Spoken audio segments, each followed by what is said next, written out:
Welcome to another episode of our mini podcast, I Built a Company That Makes a Difference by B1. Here we talk to founders of sustainable businesses to get their takes on how and why they started the companies and the lessons that they've learned along the way. Today I'm joined by Desiree Gaitan Buchanan, founder of the clothing line Poplinen, whose purpose is to champion women everywhere through sustainability and inclusivity to positively impact the planet, our fellow neighbors in need, and equality for all. Desiree, thank you so much for joining us. Your clothes look very comfy and warm. That's what I was thinking when I was looking through your website. It's like, God, those sweatshirts look really comfy. I love your brand values, and I'm really looking forward to getting into the heart of this discussion and understanding how you built your brand and why. Thank you. I appreciate you guys having me and finding me. I love sharing our story with, anybody who's willing to give a listening ear. But yes, all that is correct. And I will say we really pride ourselves in really comfortable, breathable clothing that you want to layer with all year long. So that's always kind of our driving, I guess, inspiration when we're thinking of new styles. Just super comfortable. We're on the go. Life is complex. You just want to have very cozy clothes that you feel good in. Awesome. Well, can we start by you telling us just a bit about yourself specifically? Yeah, absolutely. I mean, I've been on a journey with work and figuring out my purpose and, where do I find meaning? I think I'm driven by finding meaning in what I do. So I think I could easily go back into my life's journey with career and education. I'm from Los Angeles, California, moved to Orange County for college, went to a small liberal arts college there. And then from there, kind of was figuring out what I wanted to do next. I definitely had my focus in schooling with business admin with some, international studies in anthropology. And that was really interesting to me. I always loved studying other cultures, how people behave, why they do what they do. And then that led me to New York. I think I wanted a big change in my life. And so I moved to New York City to study nursing. Realized that was not at all where my strengths lie, and thought I would take a pause. I was going to nursing school at NYU, and I ended up getting, a temp job working for Architectural Digest, a magazine under the editor-in-chief, kind of assisting her with in coordinating projects with her. That was a really big jump, but it also showed me that I think, my strengths really lie with storytelling, creativity, projects, moving on from, one story to the next. That excitement, that fast-paced life, I think really works well for me. So was in that world for a little bit. And then as magazines, there was a big shift in, the 2010s, I guess you could call them, where magazines were shifting from, print to digital. Social media was coming about. A lot of change was happening. So I thought it would be really interesting to start working for these businesses called tech startups, direct to consumer. It was very fascinating. So spent some time at Warby Parker in New York, learned a lot. That was an incredible opportunity. Eyewear brand that's direct to consumer, cutting out the middleman type situation, and worked in their retail, side of things, but also on their social media side with like their blog and Instagram and things like that. So creating content, and that was really exciting for me, and I think opened up my eyes a lot to how you can start a business from scratch and kind of build up. And I think with this digital age, in an online store, I mean, obviously I think the bigger problem there is driving traffic to your store, but you can not easily, but you could set up a company pretty quickly in the digital space. So that was a great experience. And then moved back to LA, worked at the Black Tux, which is a suit rental company, direct to consumer online as well. And that was during that time, I started to just really churn on this idea of wanting to create clothes for myself that were sustainable and ethically made. I kept running into stories throughout my career about fast fashion, how it's harming the planet, how people who are making this clothes, how they're treated not well, the conditions are terrible abroad. And my wheels started turning of like, why can't we do that locally, make sure it's done ethically, traceable. I mean, I think companies are starting to come up like Reformation, um, And I think even Everlane had some great transparency to their factories. And I thought that was great. And just wanting to, have these pillars to a company that were based on social impact, diversity and size inclusivity and sustainability, and really those be the driving forces. So kind of started as a side hustle, making clothes for myself, for friends. And then in doing that, got really excited about the feedback. So did, a big Kickstarter. And from there we kind of, learned a lot. I mean, we can go into that. It's a whole other thing, but that's, been my journey. It's just really looking at the work I'm doing and not necessarily feeling like this is it, but that being a great learning experience that leads me to the next thing of, to where I'm at today. And it's been a pretty cool and exciting, um, journey and timeline for me to finally put all those skills to use for, my work today. That's a really rich background, especially starting with studying anthropology and ending up where you are today with this brand, Right. and your Yeah. journey through direct to consumer. Can I ask about, you mentioned three things that you were like, look, why can't more brands be doing this? And it's sustainability, so environmental sustainability. You also mentioned kind of fair production, Yeah. or ethical production, and you mentioned size inclusivity. So on this journey to, a lot of people that we talk to, especially with the B Run community, are like, look, this has been a slow burn for me as a consumer, um, to kind of introduce myself to more of these concepts that I think, wow, yeah, no, these are values that I want to integrate into my consumption. How do I do that? But it seems to be like a years long journey to say, oh, it started with, oh, that's interesting. I didn't know that, Mhm. introduced to more information, etc. So your journey as just, a person in this world, not yet a business owner, how did you get introduced more and more? How did you come across more information, or maybe you were horrified with what you were seeing?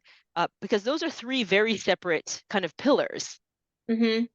Yeah, I would say exactly. They are separate, but at the same time, you see how they kind of intersect once you're on that road. For example, in doing, I mean, initially it started with just seeing things in the news, right? I had a subscription to like Women's Wear Daily and, different articles that I would read about another fire at, a factory and, unfortunately people dying. And you're thinking, wow, like this is not something I could ignore for too long because I get a bargain on, this sweater or dress or whatever. And then, so there's that aspect of me then going down a rabbit hole of like, where can you find sustainable fabrics? What does sustainable fabrics mean? Plant-based versus, ethical wool, like understanding like what kind of fabrics I wanted to work with. Where are those sourced? And then getting certification that shows you, oh, they did not use harmful dyes. This is organic, GOTS certified organic cotton, or this is Tencel, which is a fabric made from beech trees. So just learning like all these different types of, sustainable fabrics, and then learning how to educate, your customer, your audience about that so they understand the why behind it, which is, I think, very important.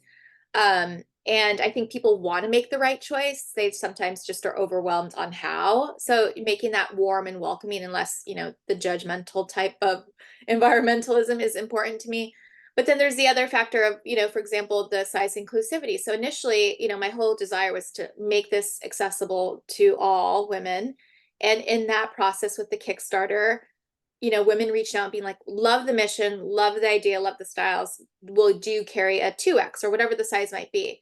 And I was like, wow, I'm like, that's a learning moment right here. I need to extend our sizing and do that, as and there's the challenge of what can we take on as a small brand, right? So really trying to take on more as we're able to is important. So really, I think one of the biggest components of how we've been able to have these three pillars as the foundation of our brand and mission is just because of the customer feedback, learning who our customer is, learning what they need or what they don't understand, and being able to just provide more of that for them. So that's kind of what led to those three pillars.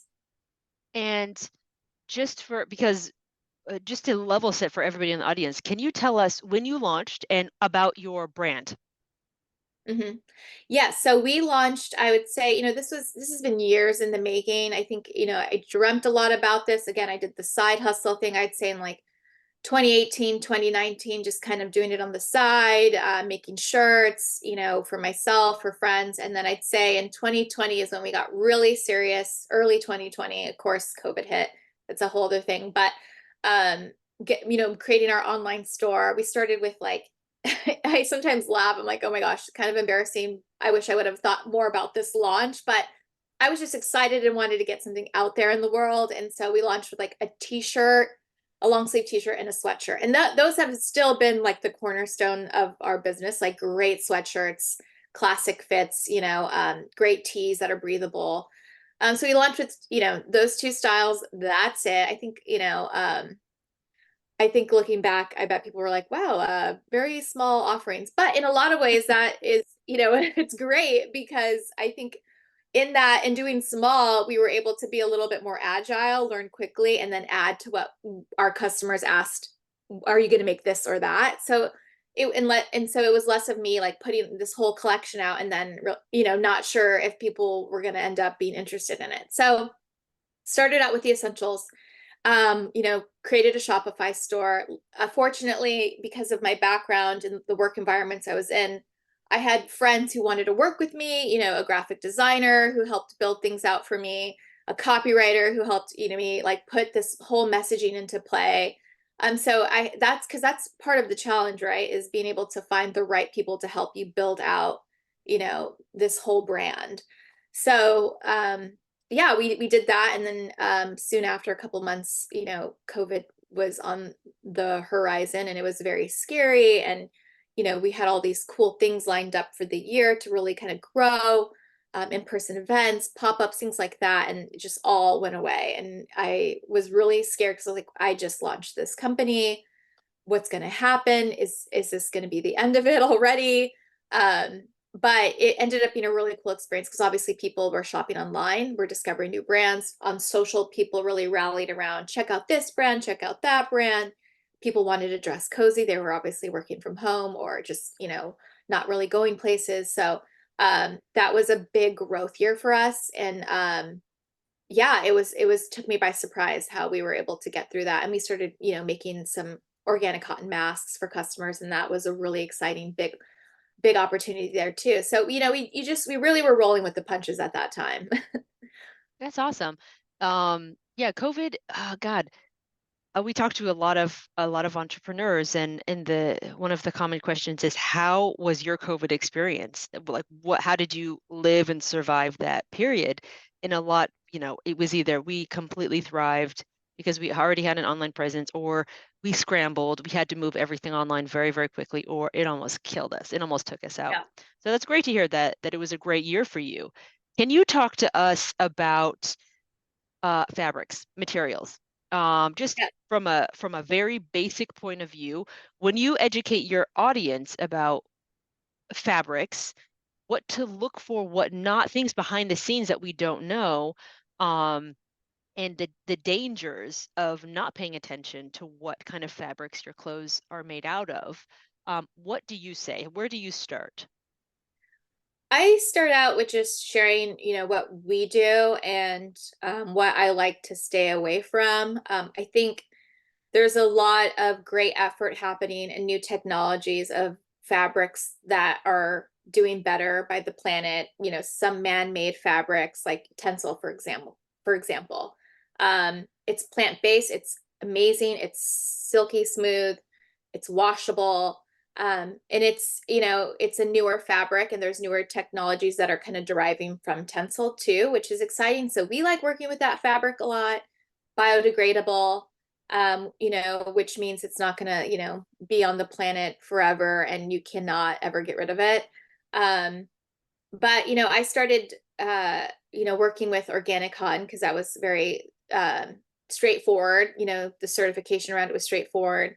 It was something, we could make a lot of our t-shirts with, things like that. But I also started to look at hemp. And I realized I was really sticking to these plant-based fabrics. One, because I thought, they're just so great and breathable, and you're not leaving something on the planet that, won't ever go away. I mean, I guess I always got stuck on that, just, like a polyester, for example. I've had plenty of my own polyester blouses in the past. I think what initially frustrated me was just how they're not breathable, how, in summers in New York when I'd be, that hustling little assistant up and down the subway stairs and just sweating through my blouse No, and just they're hating awful. that They're feeling, awful. Yeah. it's like it's all trapped there. Yeah. Um, and yeah, so I don't wear those anymore and got rid of them. But I think, that's something that I tried to really stay away from. If you really think about and go down the rabbit hole of that, polyester is made from gasoline. So, having that on your skin, not the best thing, I think, long term. But yeah, so that's how I started thinking about fabrics and just really sticking to breathable, good on the skin, something you want to put a baby in, right? Think about it that way. Something you want to put it your newborn baby, gentle skin. Um, and I also have skin irritants too. So that was another thing. Like my skin gets very irritated easily with certain fabrics. So wanting to keep to those ones that feel clean, that are very easy to keep up. I'm a mom now, so I think, I always just need stuff I can throw on that can wash. I like to hang dry. I always try to teach my customers about, hang drying is great for your products or your shirts, your clothing, because the dryer can be really harsh on fabric, the heat and whatnot, but hang drying is great.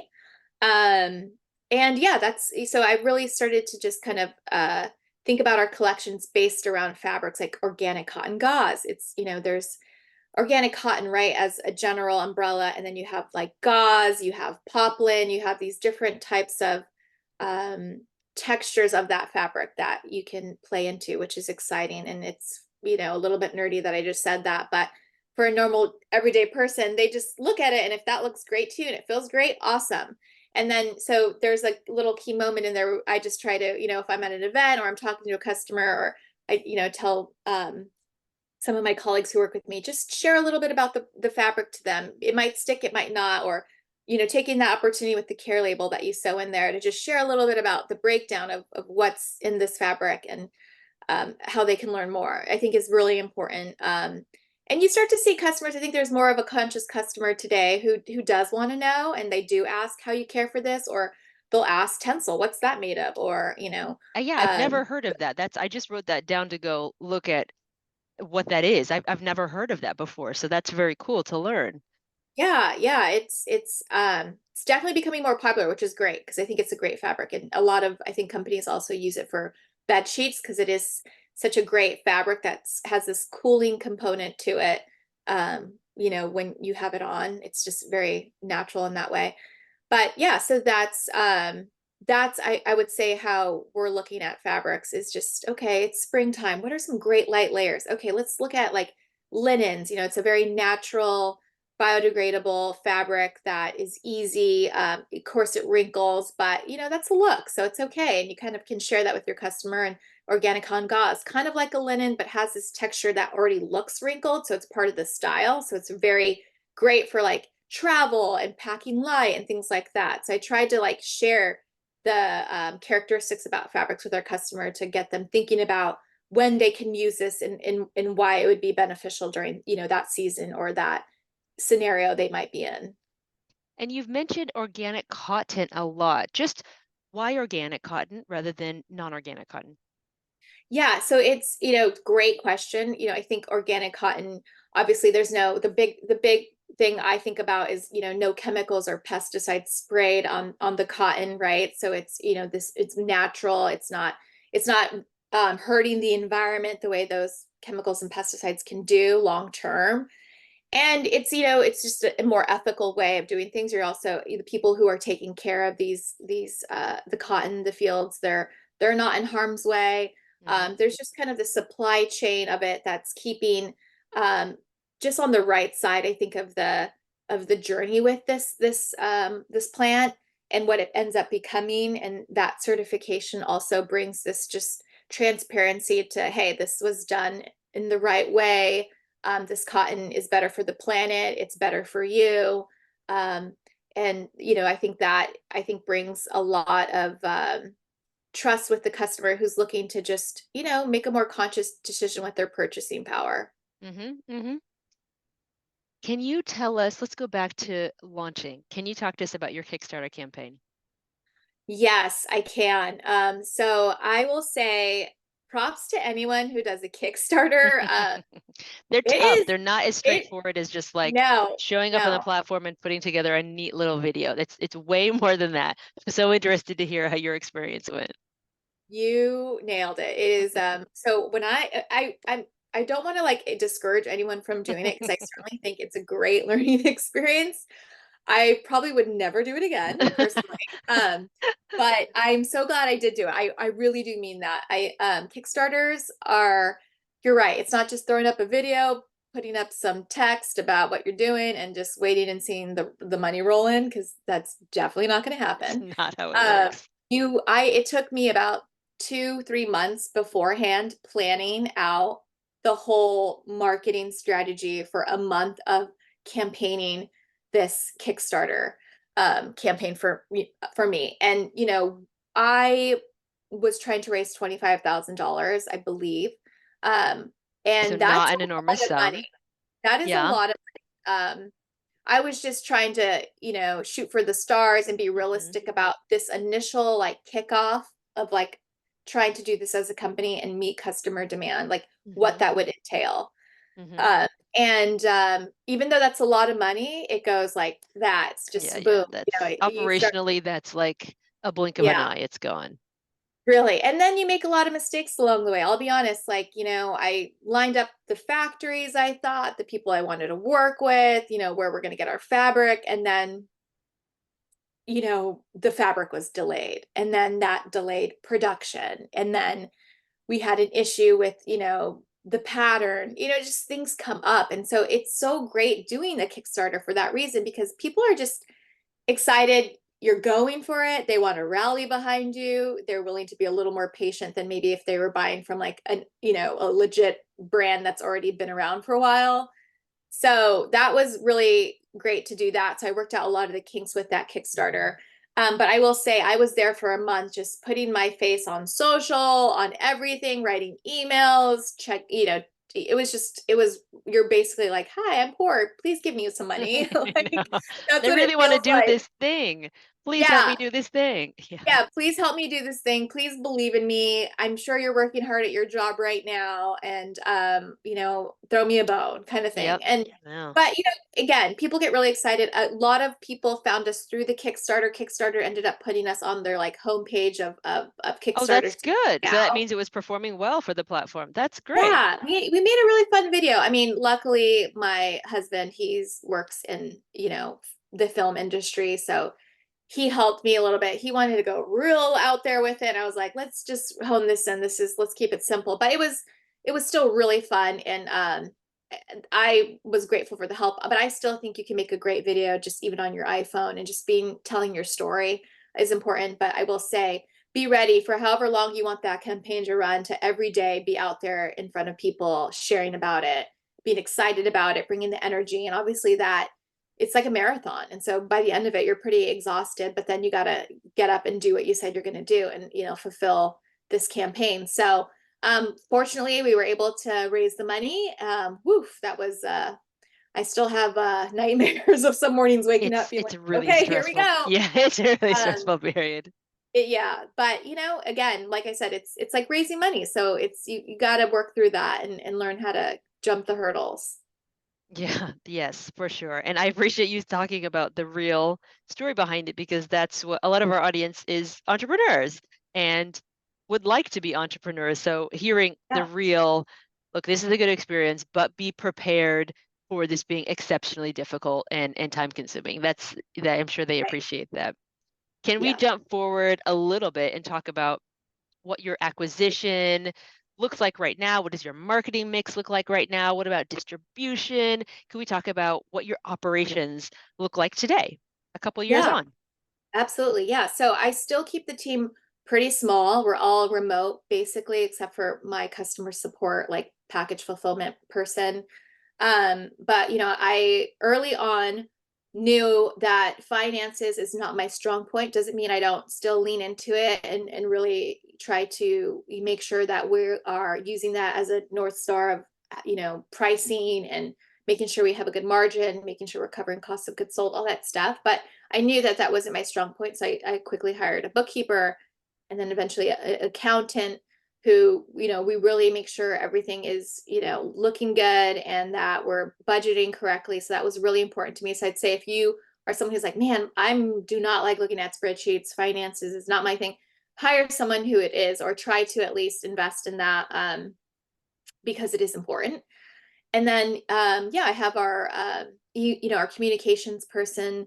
She does all our email communication and just like brand communication with giveaways or marketing initiatives. So that's helpful to me. I mean, I did everything early on, like, and then as we grew a little bit and I could take on, paying someone else or, growing out the team a little bit more. But, we've been around since 2020, really legitimately, selling to customers. So in the last couple of years, I've maybe hired 4 or 5 people.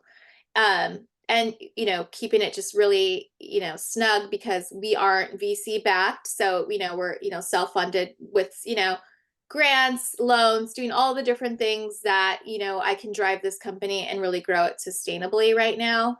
That's kind of where we're at. But I would say, I lost your question. What was it exactly? It was probably a lot of questions. It was in general. Okay. What do your operations look like? Which is Oh, what you're yes. exactly what Yes. you're answering. Okay, great. Okay, good. Yeah. So, yeah, and I would say distribution too. You had mentioned that.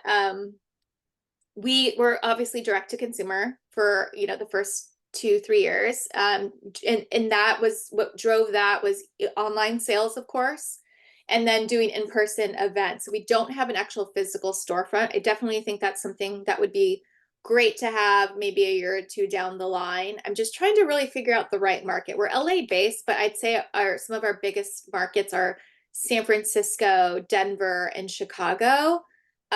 So really trying to figure out what that would look like if we were to have either a showroom or a store. I would want to test some of those markets first too. But yeah, we've done all, up and down California, just really trying to figure out where this message, is strongest with our brand and what we offer. And we've noticed a lot of great customer loyalty in San Francisco, Chicago, LA, of course, too, but I'd say those markets are pretty big for us. And so in doing those pop-ups, we discovered that, but then also I realized, I think, in today's age, direct to consumer is great, but you do have to branch out a little bit, especially as an apparel company.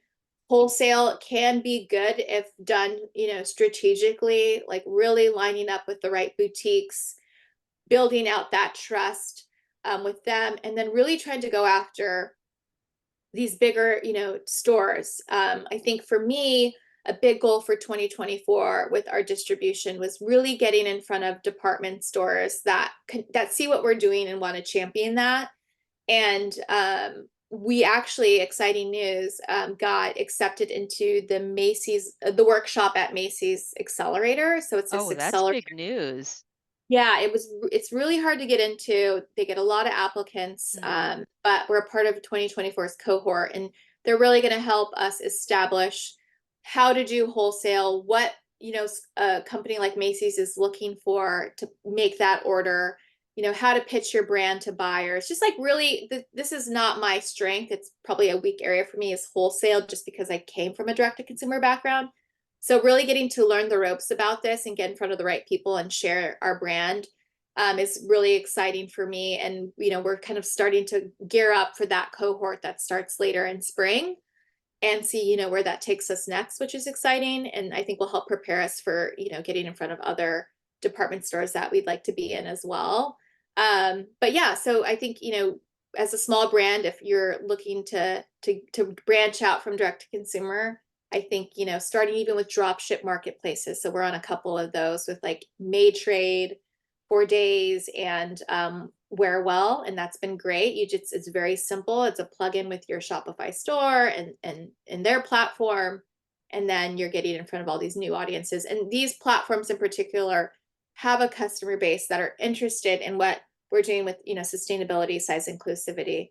So that's a great fit for us. I wouldn't maybe go on to certain other dropship marketplaces that don't align. You know, you just have to constantly be thinking about that for your brand. Um, but yeah, that's kind of where we're at with that. And I think, you know, that's our next big goal for 2024 is really honing in on great partnerships with, you know, bigger stores. Great. Well, congratulations about getting into that accelerator. That's big news. Thank you. Yeah, it was just a breakthrough. I felt like this was real, it'd be really big for 2024 for us, and Hmm. it happened. So here we go. And that flows really nicely into our kind of the set of questions that we ask everybody. So you mentioned this is a big goal for you for 2024. What do you see as your biggest challenge in 2024? That's a great question. I think, you know, our biggest challenge is continuing to it's almost like a tension, to be honest, because we've doubled our growth every year, if, you know, if not more last year, especially because we had this great opportunity to be on The View, the show, and also Good Hmm. Morning America, where we did this kind of special feature sale of certain styles we had. And that really helped us grow a lot last year and continue to see that growth because of this new customer base we got access to. I mean, obviously TV, if you can get on But TV, it's just national TV, huge. exactly huge, the viewership and people and just getting all those eyeballs on your brand is incredible. So that was a great growth period for us last year. So to do that again, and you know, think of new and fresh ways to do that is the big challenge, right? And being able to scale that as well internally to make sure we're meeting demand. You know, we started out as a company that made things in small batches, like so 50 pieces. And if we saw that do well, we do 100. And then from there, we just would double styles and bring back styles that people love. So that's how kind of how we done our brand, or done our collections, I should say. Um, but this year, you know, having to do that and scale that production and you know make sure that we're doing that thoughtfully so we're not having all this overstock and things like that, it's just something I really try to keep a close eye on because it's important to grow. It's important to hit those new goals, but it's just keeping in check with like what's that costing is important to me, and you know what's our incentive is important to me. So I think that's the big tension is growing and growing at a great speed, but not doing that at the expense of you know other things. Sure. And the next set of questions is really for the folks who would love to be doing what you're doing. So, what do you feel is your biggest success to date? I would say sticking around. No. Yeah, yeah. Um, No, staying in the game is, especially yeah. when you're a startup and you're bootstrapping as well, which is amazing. I love that story. Sometimes just staying in the game, especially it's something a brand that survived COVID is a win. Yeah, and I'm not saying that wasn't like an, you know, I think the entrepreneurial journey is like you could hear the best news like in 1 hour, and then 30 minutes later on some other subject, you hear the worst news. And you have to like Hmm. balance that in your day of like, wow, this is really cool that this finally happened. But then I also found out that this is not happening or Yeah, this got messed up, you know, and so you're just having to really balance that, you know, and as a leader and do that well and just, you know, just be like, all right, we just got to chip away at this and figure it out and celebrate the small wins, but you know, get ready to deal with this issue. So, you know, that's definitely a part of the journey, but I will say, I kind of lost my train of thought. Where were we at with that? I that's all go right. into, Biggest, that's all right. oh, biggest Biggest success. Yeah. success. Yeah. And so yeah, so there's so I want to say like, you know, I think sometimes we hear these podcasts of people and hey, I'm still in the thick of it. So I'm not at all like arrived. I don't know if there is an arrival point, but I think um you can have great successes and there's still stuff going on, you know, and that's okay. And I think, you know, I'd say our biggest success, honestly, is just our customer reviews. I love getting feedback from our customers. I used to not love it. It used to be really hard, especially if it was not good. But I Hmm. learned to just, you know, it's not, don't take it personal because Hmm. it's very hard as a founder not to take things personal, but to take that, learn from it, and do better by the customer, do better by the product. So you know we get reviews all the time on our online store. You know, we actually send out an email after a couple weeks of a customer having a product and just asking, hey, how's it going, like, you know, how does it fit? And we've gotten great customer reviews, and I think we've really poured in the time of getting the fit right. I mean, obviously this isn't like a tailored offering that we have, so we aren't going to get it right all the time, but we really do the work in that pattern process and that fit process with our fit models. We have a 2X fit model, a medium fit model, and every style we're just making sure the style fits the way it should for both of our customers, for our plus size community and our contemporary sizes, and making sure the style also is cohesive to that. I think sometimes a customer wants to see a style on a model, and they want to be like, okay, I want that to look the way it should on me too. And so really getting that right and making sure it's comfortable, and we spend a lot of time on each style really getting that fit right. And you can see the fruition of that, the fruit of that labor in the reviews, and that makes me really happy. Nice. Okay. And the flip side of that, what do you feel like, or what would you say is the biggest failure to date? Yeah, we've had quite a bit, and I think failure is healthy, and as long as you're looking at it the right way and learning from it. I think we've had a lot of mistakes in production, and just you don't know what you don't know. And so going into production, sometimes I'm might just be like, we got to hit this deadline, let's go. Maybe missing a stage of like, okay, did we check that the sample matches the pattern? And then you don't do that, and then all of a sudden you're in production, you're like, we don't have enough fabric because we used too much already on this, and you're having to then pause production, which is costly, and go get more fabric, and then it's like sent to you, and things like that. It's just like a big mistake. You miss the deadline, you miss the opportunity because of it. And it's very stressful, and so and it's just a domino effect after that. So I think a lot of our production early on for me was a big obstacle to overcome. Made a lot of mistakes, spent a lot of money, just getting it right and finding the Mhm. right partners, people you can trust, people who Mhm. get what your vision is and really want to rally behind it.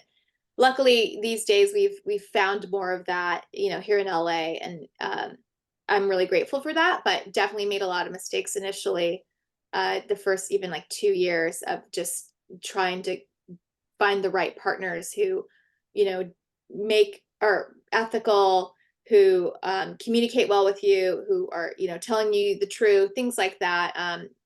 Or it's challenging. Yeah. And thank you for sharing that. Actually, yes, of course, we've had failures. Of course, we make mistakes, and these are some of them, because I want to make sure that we don't sugarcoat the entrepreneurial journey, because it is tough. Me personally, it's the hardest thing professionally I've ever done. Um, Yeah. it's just, it will test you in ways that you had no idea beforehand. Right. It's kind of like, before you're a parent and you think you understand what it's like to have a toddler or a newborn, and then you do, and you're like, wait a minute, this is so much harder than I thought it was going to be. Yeah. I feel the Adjust. same way about this journey. Yeah. Yeah, you're right. And I could go in on other things too. I think, one thing I learned early on too is always create an agreement, some kind of contract with anyone you're hiring or deciding to partner with, even just, following up on email with, what you discussed, and be like, here's the terms we agreed on, or, just because everything can sound good in conversation, but sometimes things are misheard or misunderstood, or down the road things change, and you're like, wait a minute, you have nothing to fall back on to like just hold each other accountable. So an agreement is important, and That's a I've really kicked good one. myself. I've kicked myself for being like, oh, but we just agreed in conversation, Oh, why So didn't I write I, that down? That's a really good one, especially yeah, for entrepreneurs who are lean, agile, informal, and trying to move fast. That's a good one right. to remember. Right. You can get really excited about the project or the partnership or whatever it is, and not do an agreement where it's like, okay, we both understand clearly what the objective is here. And then, yeah, you don't have anything to fall back on. So Hmm. agree, always do it, even if it feels silly or not necessary. It's important. And if you could get the world, or 85% of the world, not everybody, but 85% of the world, to adopt a single behavior, what would that be?